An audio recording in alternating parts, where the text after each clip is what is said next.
Hi guys, welcome to our daily encounter. In Exodus chapter 34, we read about Moses coming down from Mount Sinai. And when he came down, it says that his face shone.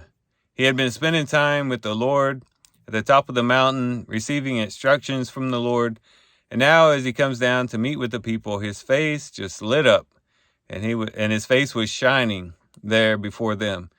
But that wasn't the only time his face shone. Also, whenever he would go into the tent of meeting, we're told he'd take off the veil and he would sit there in the presence of God and speak with the Lord. And then when he'd come out, his face would be shining and he'd put on the veil.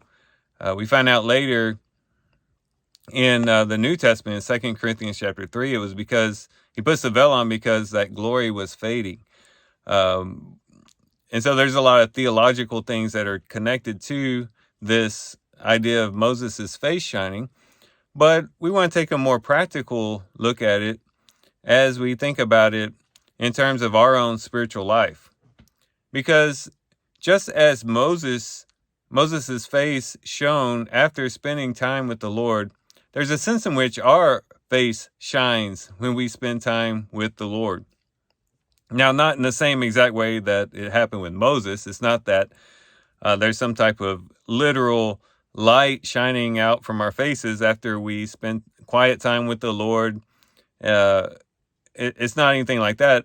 But there is a sense in which us spending quality time with the Lord, quieting our hearts before the Lord, centering our hearts on God, spending quality time with the Lord in prayer, in worship, in devotion, just being in the presence of God has a way of changing our faces. People ought to be able to tell when we've been spending time with the Lord, and I think that they can perhaps tell a difference in our demeanor, in the way that we interact with people afterwards, the type of attitude that we have throughout the day. It's all altered whenever we really place priority in spending time with the Lord. If we're really spending time with the Lord, not just carving out some time and just going through the motions of reading through some scriptures real quick, throwing up some prayers and then saying, well, I had my quiet time, but just really saturating ourselves in the presence of God. If we're really leaning in close to the Lord and drawing our hearts close to the heart of God and drawing close to Him in worship and prayer and devotion, and we really are spending time with the Lord with the awareness of God's presence, when we go out into our day-to-day activities, I think there will be a noticeable change in us.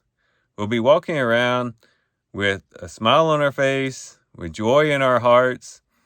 We will have the love of God poured out in our hearts and ready to dispense that love on the people around us because we've gotten our priorities adjusted once again. And we spent time with God, our Creator and our Savior and our Deliverer, and the list goes on. When we spend time with the Lord, it makes our face shine. It changes our demeanor, our disposition, our attitudes. It changes a lot. And I can't help but think that people will notice when that occurs. So there's some benefit for spending time with the Lord. I think it does change us. It has a transforming quality to it.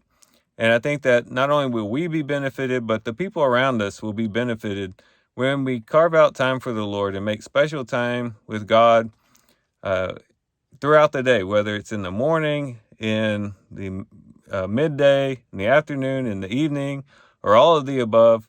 As we spend time with the Lord, there's going to be some benefits for us and for everyone who is involved. So these are some things we can think about and reflect on as we read Exodus chapter 34. With that, guys, I do thank you for watching the video today. Hope you guys have a great day. Love you guys. God bless.